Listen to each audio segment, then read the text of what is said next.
Olá, queridos, a paz.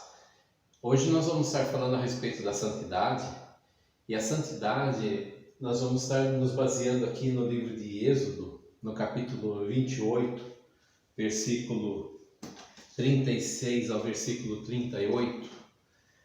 A santidade é um requisito obrigatório na questão ministerial. Deus exige a santidade e todas as pessoas que estão na liderança devem, com certeza, estar tomando cuidado na área da santidade para serem santos ao Senhor, conforme nós vamos ver hoje. Mas não são apenas os líderes. Na realidade, Deus chama todo cristão para ser santo para Ele, como nós vamos ver. O texto diz assim, no versículo 36. Faça um diadema de ouro puro e grave nele como se grava um selo, consagrado ao Senhor, ou em outra versão, santidade ao Senhor. Prenda-o na parte da frente do turbante com uma fita azul. Estará sobre a testa de Arão. Assim ele levará a culpa de qualquer pecado que os israelitas cometerem em relação às coisas sagradas, ao fazerem todas as suas ofertas. Estará sempre sobre a testa de Arão, para que as ofertas sejam aceitas pelo Senhor. Nós vemos aqui, nesse texto, que Deus está instituindo um padrão agora para a nação de Israel, e Deus levantou ali os levitas para estarem cuidando do ministério sacerdotal, mais especificamente a família de Arão, que era uma família levita, e a família de Arão, os descendentes de Arão, é que seriam sacerdotes. Os demais levitas deveriam cuidar do tabernáculo, das coisas sagradas, e também eles poderiam estar ali louvando ao Senhor, adorando, mas o sacerdócio seria para Arão e a sua família. Então, Deus institui um padrão ministerial, conforme nós vemos na palavra do Senhor. Quero ler para os irmãos aquilo que está escrito aqui no livro de Hebreus, no capítulo 10, versículo 1. A lei traz apenas uma sombra dos benefícios que hão de vir, e não a sua realidade. Por isso, ela nunca consegue, mediante os mesmos sacrifícios repetidos, ano após ano, aperfeiçoar os que se aproximam para adorar. Então aqui Hebreus está falando a respeito de que a lei foi instituída e ano após ano, sacrifício após sacrifício, eles ficavam repetindo todas as coisas dentro do padrão que Deus havia dado para eles ali. Embora quem realmente fez o perdão dos pecados foi o sacrifício de Cristo na cruz do Calvário. Até então, tudo aquilo que nós vemos aqui na nação de Israel, mais especificamente na linhagem de Arão, era apenas sombra das coisas que haviam de vir, conforme nós vemos ali em Hebreus 10, versículo 1. Mas serve de padrão para a gente, para que nós tenhamos um entendimento. E Arão deveria se vestir, Arão era o sumo sacerdote, ele deveria se vestir então com uma roupa sagrada, então uma roupa de linho fino, e depois deveria ser colocada uma mitra ou turbante sobre a sua cabeça. E ali então, finalmente, depois de ele ter se vestido todo com aquela roupa sagrada, tinha uma lâmina ali com um fio azul, que era uma lâmina de ouro que estava bem na testa de Arão e estava escrito assim de forma bem visível, com letra que daria para os israelitas lerem, que era santidade ao Senhor, ou consagrado ao Senhor, conforme a versão que nós lemos aqui. Em 1 Pedro 2, versículo 9, nós vemos agora que esse padrão de Deus não é apenas para os israelitas, mas Deus levanta a igreja do Senhor como nação sacerdotal. E diz assim: vocês, porém, está se referindo à igreja, são a geração eleita, sacerdócio real, nação santa, povo exclusivo de Deus, para anunciar as grandezas daquele que o chamou das trevas para a sua maravilhosa luz. Antes vocês nem sequer eram povo, mas agora são povo de Deus. Não haviam recebido misericórdia, mas agora a receberam. Então nós vemos aqui que agora todo cristão, não apenas a linhagem de Arão, mas no Novo Testamento para a igreja, queridos, e é um sacerdócio diferente, mas nós temos ali a ideia, as bases do sacerdócio ali. É interessante que a questão é santidade ao Senhor, e conforme nós vemos aqui nesse texto, sacerdócio real, nação santa, uma nação separada, ele chama de nação, o povo exclusivo de Deus. Toda essa palavra aqui quer dizer santificação, porque povo exclusivo de Deus quer dizer separado para Deus, que é de onde vem a palavra santidade. É nação santa, então está deixando mais claro ainda, sacerdócio real, quer dizer sacerdote do rei. Então fomos consagrados ao Senhor, e é necessário então, a santidade, ela é a consagração, separação para Deus, e é o que Deus deseja de todos os seus servos. E o que é santidade também em relação à obediência? Ela é a sujeição a Deus e aos seus princípios. Então, santidade é a sujeição a Deus e aos seus princípios, conforme nós vemos ali no livro de Tiago, no capítulo 4, no versículo 7 em diante, o texto está dizendo assim: portanto, submetam-se a Deus, resistam ao diabo e ele fugirá de vós. Vejam aqui, a questão da sujeição a Deus é o princípio da vitória, irmãos. Não tem como nós vencermos o diabo sem nos sujeitarmos ao Senhor. Porque a santificação, que é a sujeição a Deus, o que é essa santificação? Ela é a obediência, é estar separado para Deus, obediente a Deus, sujeito a Deus. Isso então já é metade do passo para nós vencermos o inimigo. E a outra metade, a questão da nossa luta diretamente contra ele, resistindo o diabo. Então, separados para Deus, nós devemos aprender a resistir ao diabo, porque então ele fugirá de nós. Mas o primeiro passo é a sujeição a Deus e aos seus princípios. E veja mais o que o texto diz: aproximem-se de Deus e ele se aproximará de vocês. O versículo 8. Pecadores, limpem as mãos, e vocês que têm a mente dividida, purifiquem o coração, entristeçam-se, lamente-se e chorem.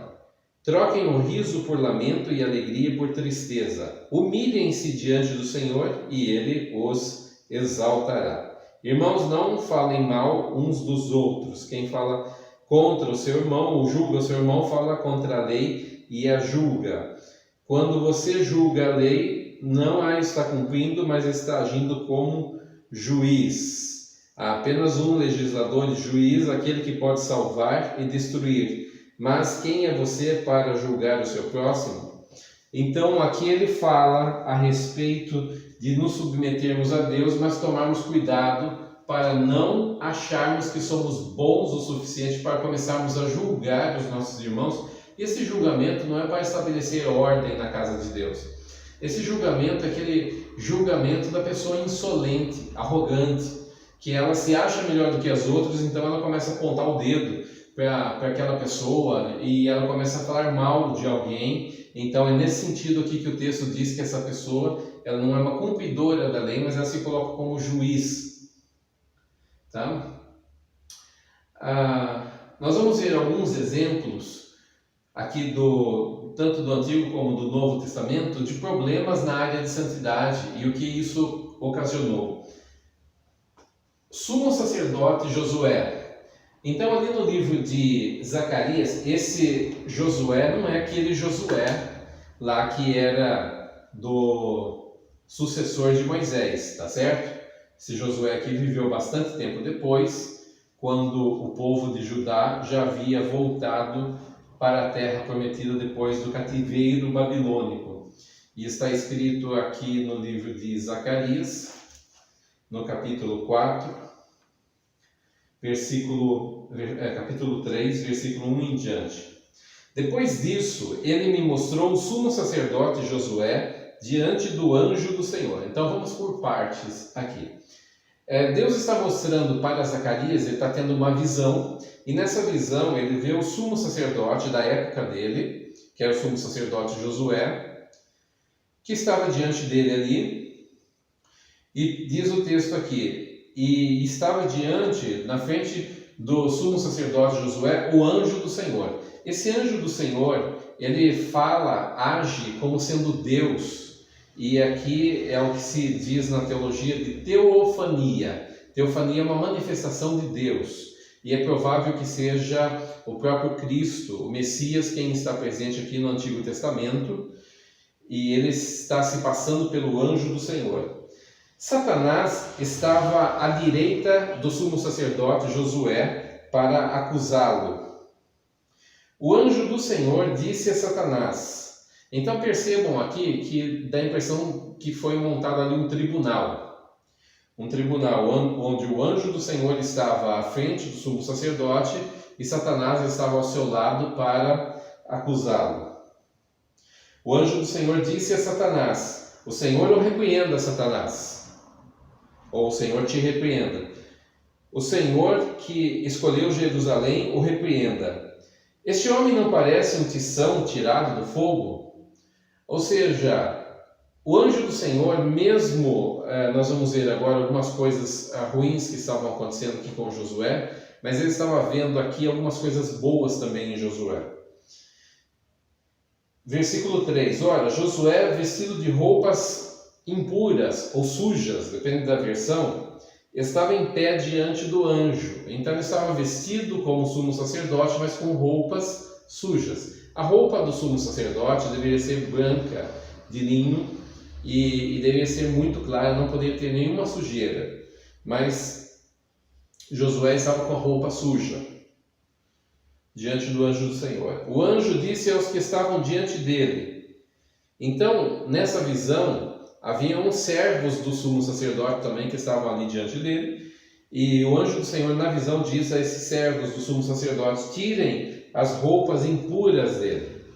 Depois disse a Josué: veja, eu tirei de você o seu pecado e coloquei vestes nobres sobre você. Quero parar um pouquinho no versículo 4 agora, que as vestes aqui significam os nossos atos de justiça, as nossas atitudes.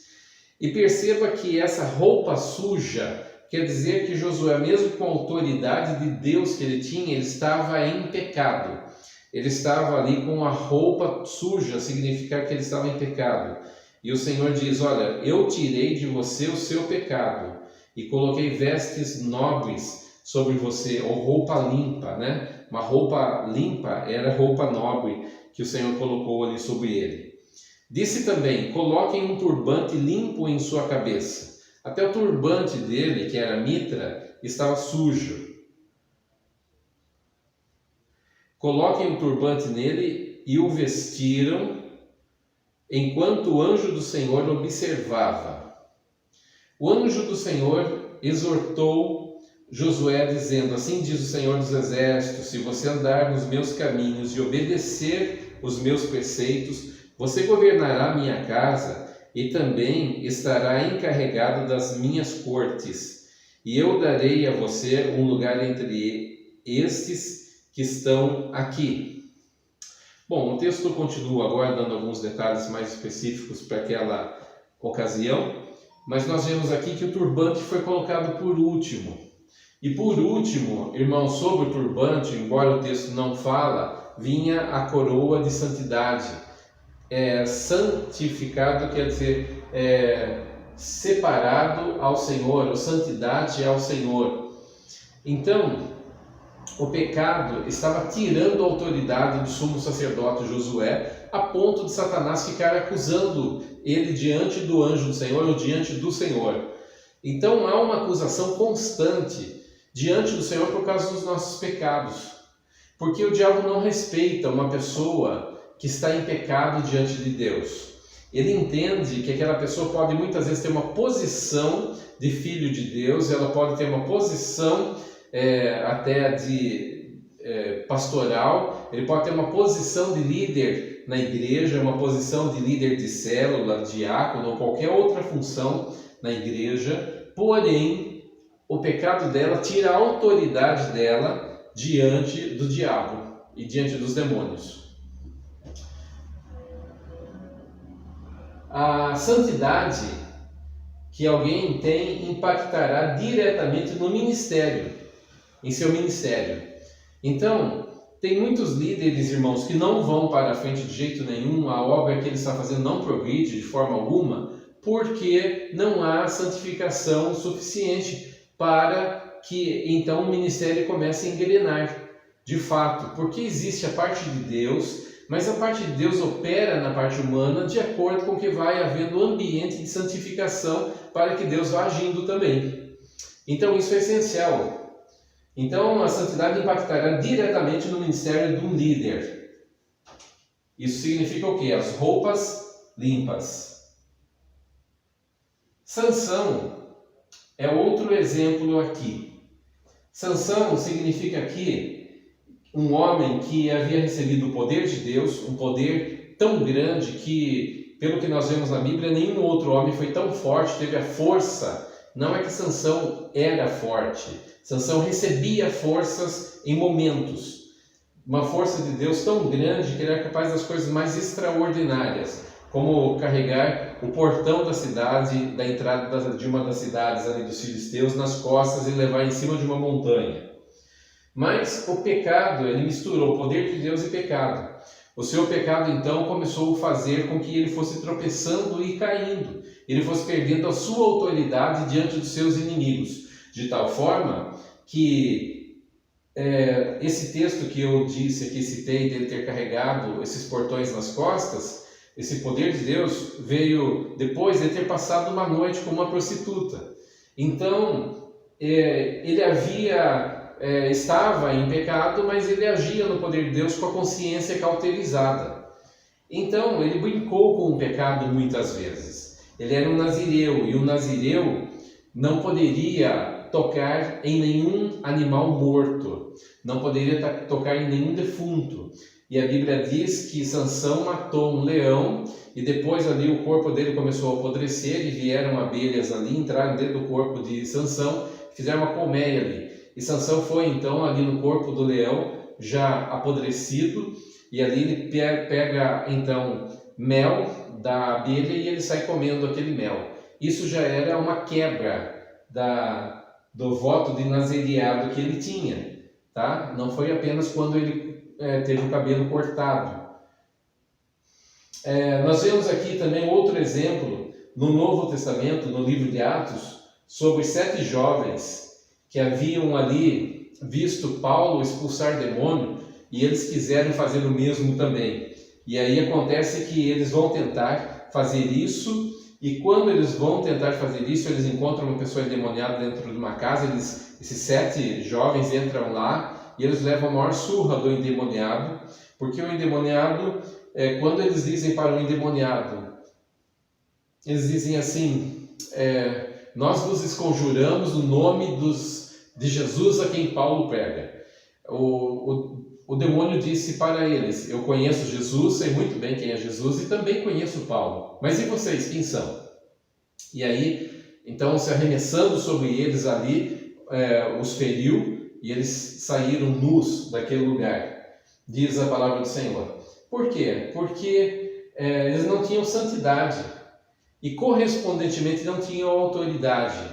A santidade vai gerar autoridade na vida de uma pessoa. Tem muita gente que quer ter a autoridade de Deus, mas não tem santificação, não tem santidade. E essa ausência de santidade tira a autoridade da pessoa para agir Talvez você diga assim, pastor, mas a autoridade não está no nome de Jesus? Está no nome de Jesus porque o nome de Jesus é santo, mas também correspondentemente tem que chegar até a minha vida e tem que ter um ambiente de recepção do poder de Deus, que é a santidade.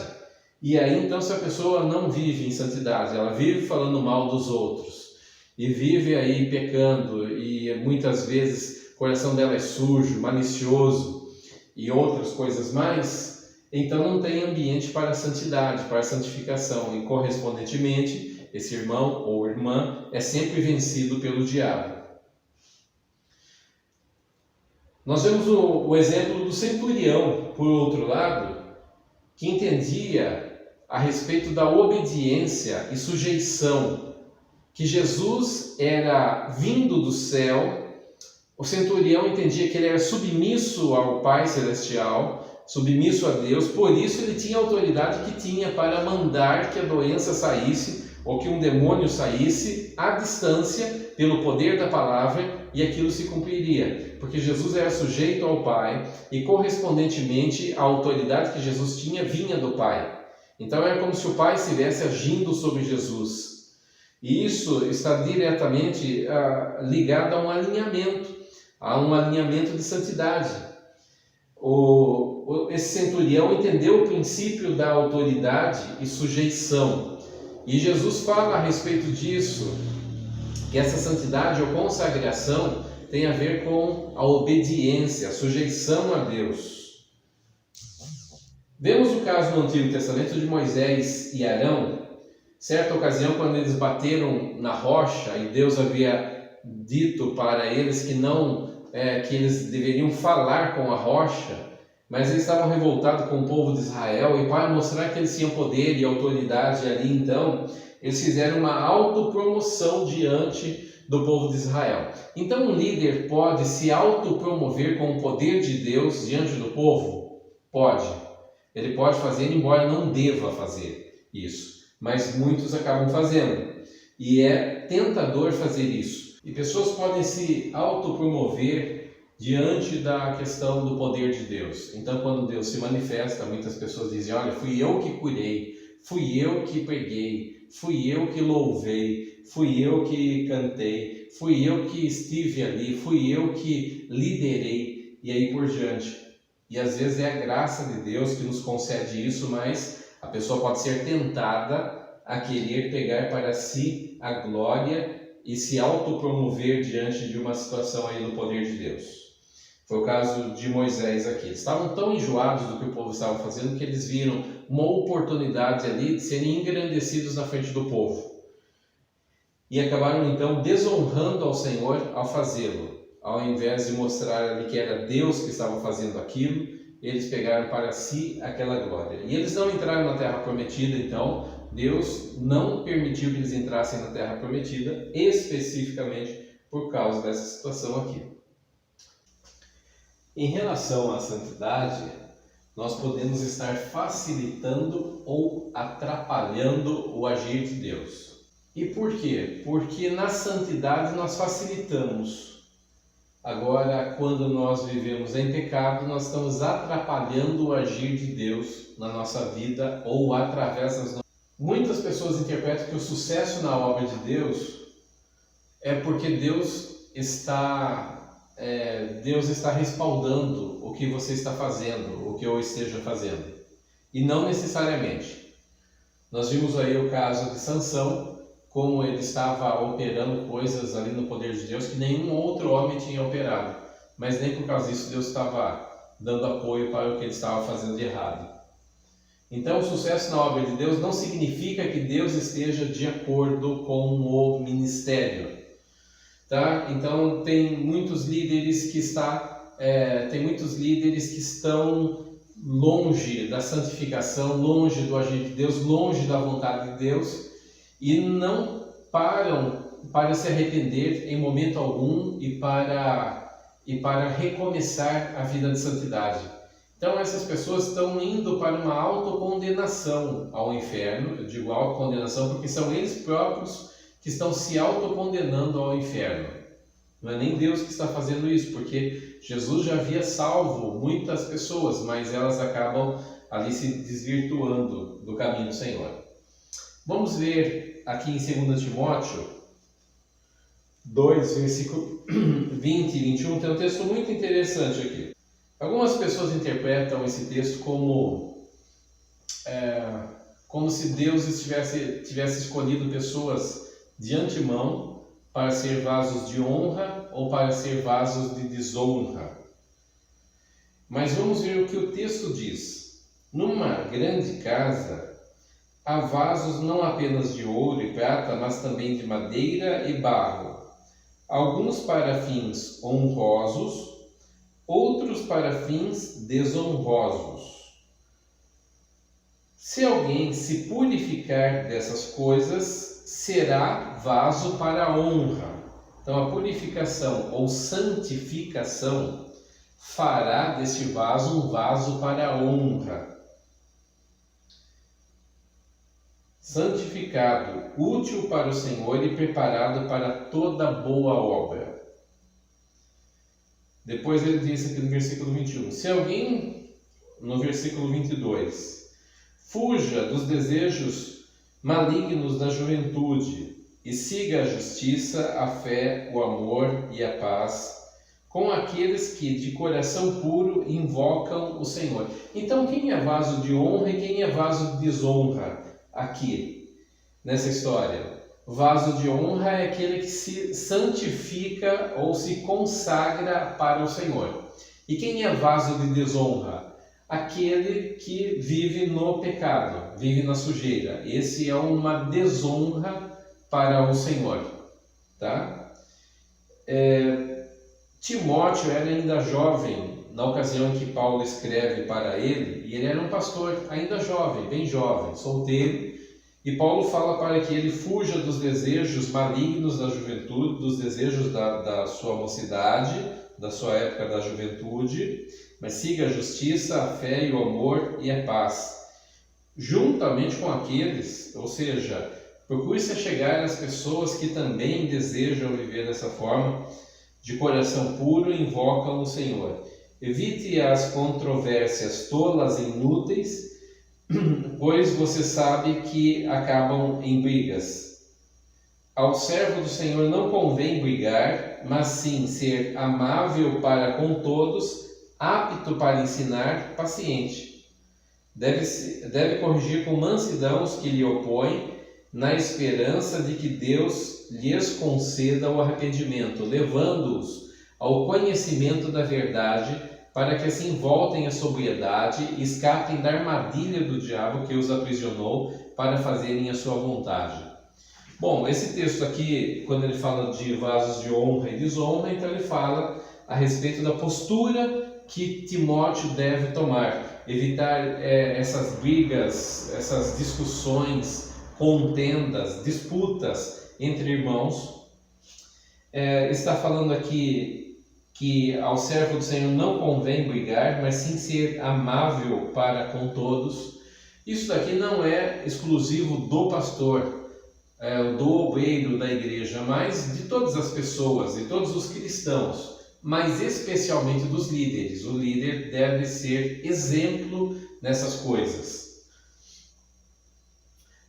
Vamos ler agora aquilo que está escrito em 1 Tessalonicenses 4, do versículo 3 em diante. Diz assim: a vontade de Deus, vamos falar agora qual é a vontade de Deus. Deus manifesta a sua vontade na palavra. Diz assim: a vontade de Deus é que vocês vivam em santidade. Por isso, mantenham-se afastados de todo pecado sexual. Cada um deve aprender a controlar o seu próprio corpo e assim viver em santidade e honra, não em paixões sensuais, como gentios que não conhecem a Deus. Nesse assunto, não prejudiquem nem enganem o irmão, ou seja, através da lascívia, através de sensualizar, e aí acaba muitas vezes levando uma outra pessoa a ser despertada sexualmente para pecar com essa pessoa que deseja fazer isso. Então ele está falando, não prejudique nem engane seu irmão, é nesse sentido sexual. Pois o Senhor punirá tanto essas práticas, como já os advertimos solenemente.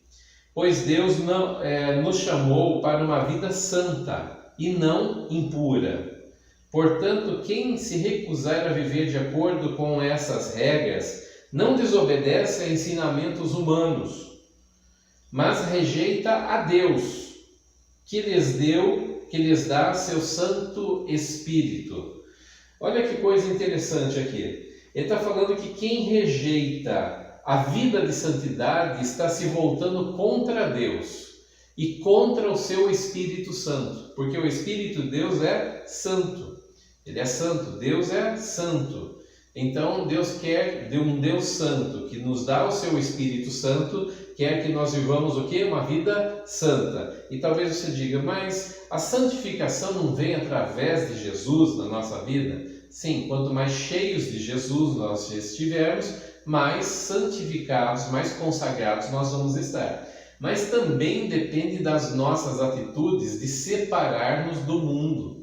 Porque Deus faz a parte dele em relação ao pecado, em relação à justificação pela graça, em relação às nossas iniquidades. Mas aqui no dia a dia, Deus espera que eu também faça escolhas saudáveis para a minha vida cristã, para que eu não me manche. Eu já fui lavado pelo sangue de Jesus, mas nem por isso eu vou chegar depois e pular lá na lama e rolar lá na lama, como o porco que volta ao lamaçal lá. Uma coisa importante para nós percebermos é que às vezes pequenas negligências vão nos derrubar futuramente.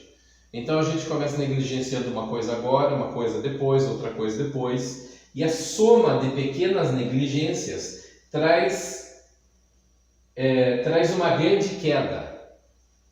Então a soma de pequenas negligências traz uma grande queda. Isso é muito perigoso.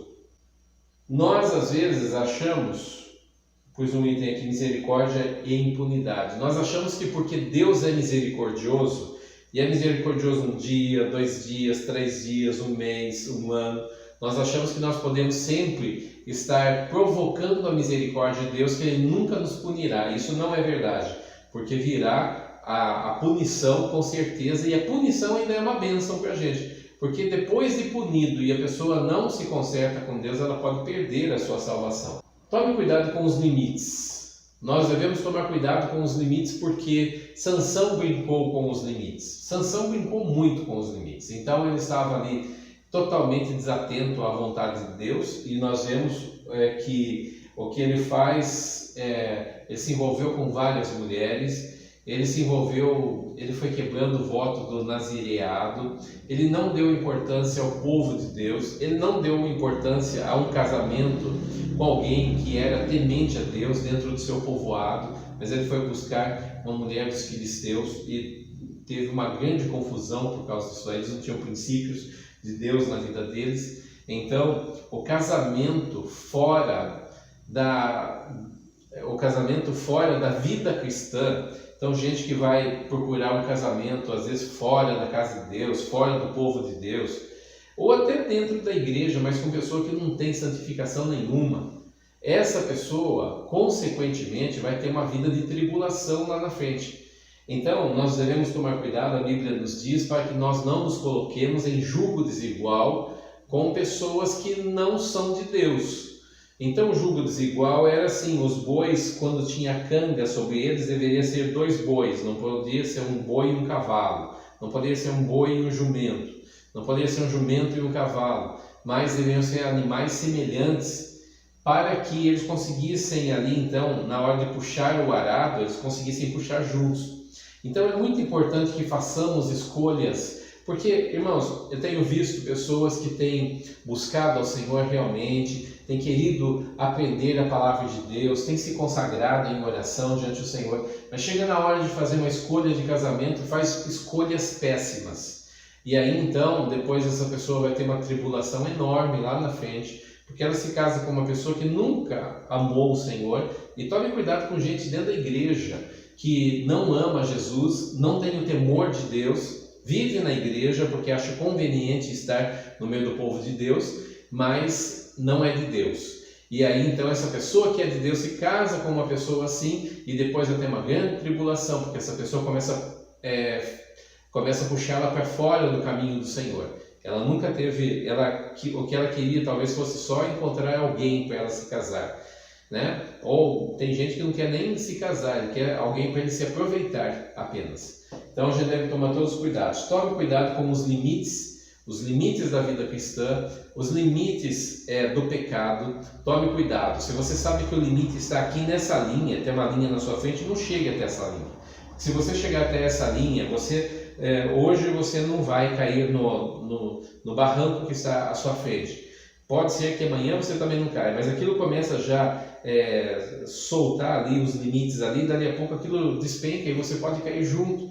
Então tome cuidado, não chegue em áreas perigosas. O filho de Deus deve tomar cuidado, deve ser prudente na área financeira, na área sexual, deve ser prudente na área de relacionamentos, deve ser prudente na área de oração, de leitura da palavra do Senhor. Tudo isso é muito importante, meus queridos, porque algumas pessoas têm sido escravas do diabo dentro da igreja, não conseguem vencer o maligno. E agora o que precisa fazer? Talvez você esteja numa situação dessa e diga: pastor, o que eu tenho que fazer para ter uma vida de santificação?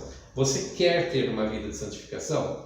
Se você quer ter uma vida de santificação, o que você deve fazer com certeza é ali separar, se consagrar para Deus em jejum e oração e meditação na palavra de Deus. Essas coisas são essenciais. Tira um tempo para jejuar, mas jejuar de verdade, viu, irmãos? Jejuar de verdade mesmo. Não é aquele jejum, eu vou tirar pepino da minha dieta e aí eu não vou comer alface durante uma semana. Não, faça uma coisa que realmente, se você consegue ficar sem alimento totalmente durante um período, tire o alimento ali durante aquele período e separe tempo de oração, tempo para a leitura da palavra de Deus, para meditar na palavra de Deus. Tudo isso trabalha o nosso crescimento espiritual. Participe de uma célula também. É muito importante que você esteja junto com os pequenos grupos, esteja junto ali com irmãos que estão querendo crescer na fé, estão estudando junto, orando junto a palavra de Deus, porque isso vai te dar muito mais força também. Amém? Glória a Deus. Deus vos abençoe, queridos.